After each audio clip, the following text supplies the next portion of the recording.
为什么在去年的时候我会辞职，然后去旅游？那大家可能会问，后悔吗？是因为那个时候其实算是我自己觉得蛮低潮的，我的心情真的，大家真的要慎重决定。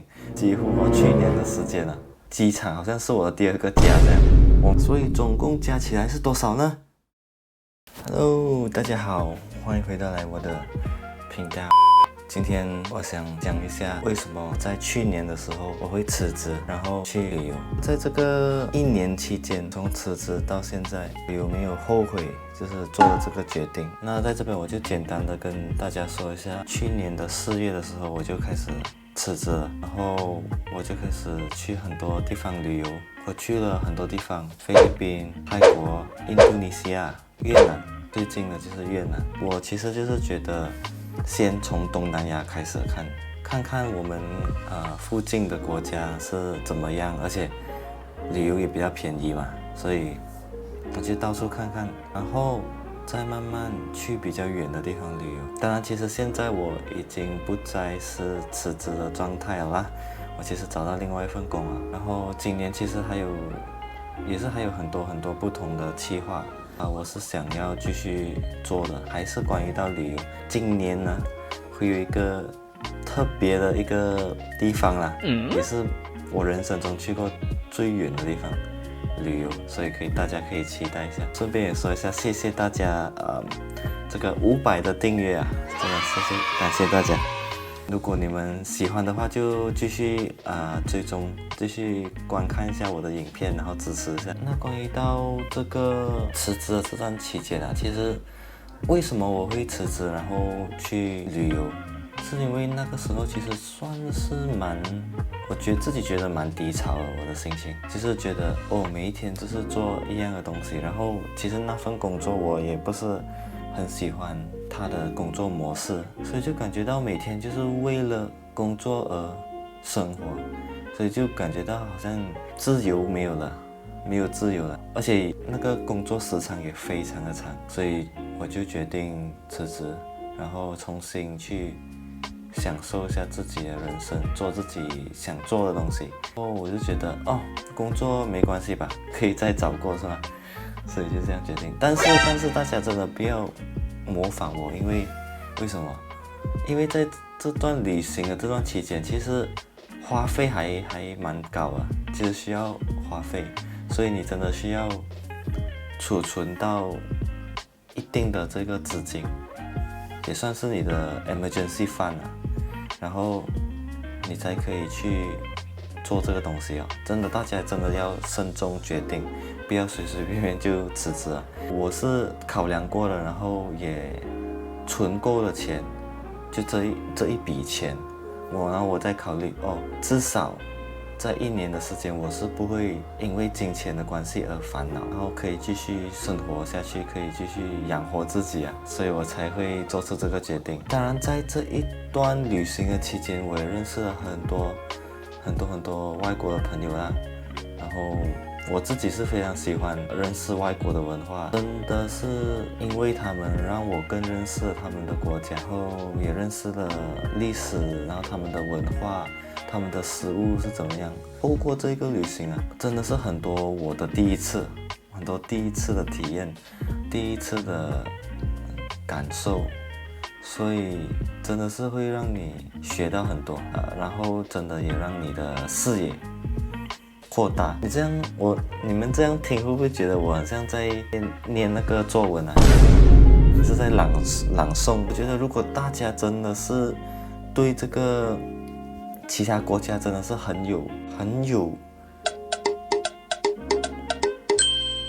想要去，然后很想要去探索，真的是你很想做的东西，你就大胆去做。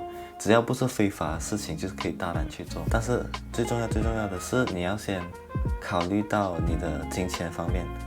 当然，这个是大家的梦想，不过你也要考虑到现实的层面。所以大家可能会问后悔吗？其实我跟你说，根本不后悔，因为我觉得这个期间所学到的东西、认识到的人，很多时候你真的是要自己亲自去体验，那种感觉是金钱买不到。当然，金钱是要是要用到去旅游是吗？但是你要花费这笔钱，你才会体验到这样的东西。通常很多时候你犹豫的时候，就是你不会做那件事情，然后可能未来你就会觉得为什么我那个时候不去做，不去大胆的去做这件事情？我在4月的时候，我就去了菲律宾，去了泰国。7月、8月的时候在马来西亚爬神山，然后9月的时候去印尼，10月、11月去了越南2次。几乎去年的时间了。机场好像是我的第2个家这样，我几乎每个月都会去机场1次。整体下来我这旅行1年我的花费大概是多少啊？这边的话可以跟大家说一下，大家可以参考一下了哦。首先呢，就是4月的这个菲律宾旅行大概花费是300新币。4月泰国的话呢是这个很多这个因为我去10天我去曼谷加清迈，所以大概是1000新币。然后我还有去就是潜水大家有看我潜水的影片？这潜水的影片我是在刁曼岛，花费是480新币。然后我还有去Advanced Open Water 进阶潜水这个又是在另外一个天鹅岛。这个的话是花费1700块马币。Yes， 8月去神山了，这个的话就是2600马币。9月的印尼之旅，这个5天总花费是2000马币这个很便宜了。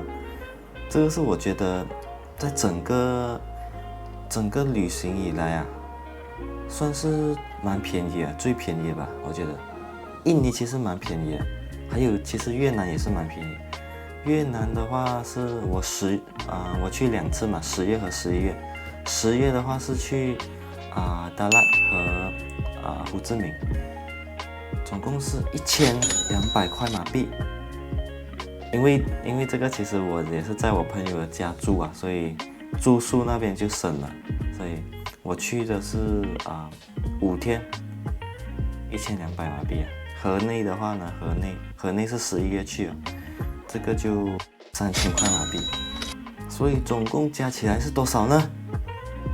这个我要算一下啦，我现在只是讲吧。这个价钱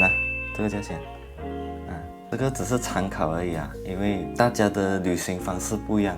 我自己喜欢的旅行方式是简单就好我觉得景点重要过食物。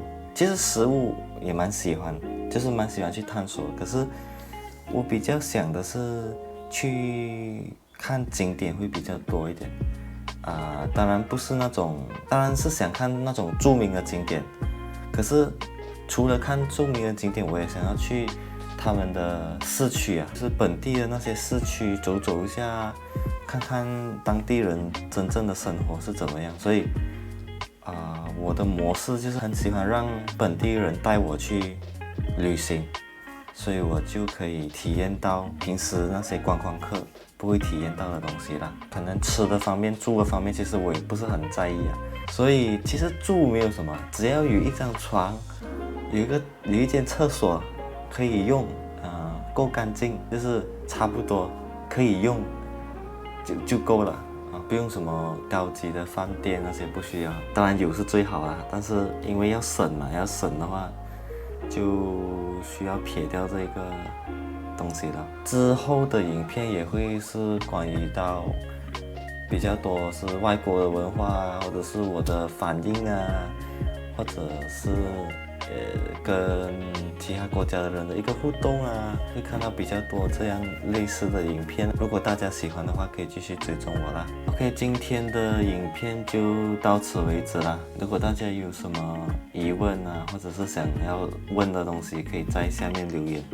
然后记得分享、按赞，然后订阅我的频道。如果大家第一次看我的影片的话，欢迎大家订阅。我们下个影片再见，谢谢大家。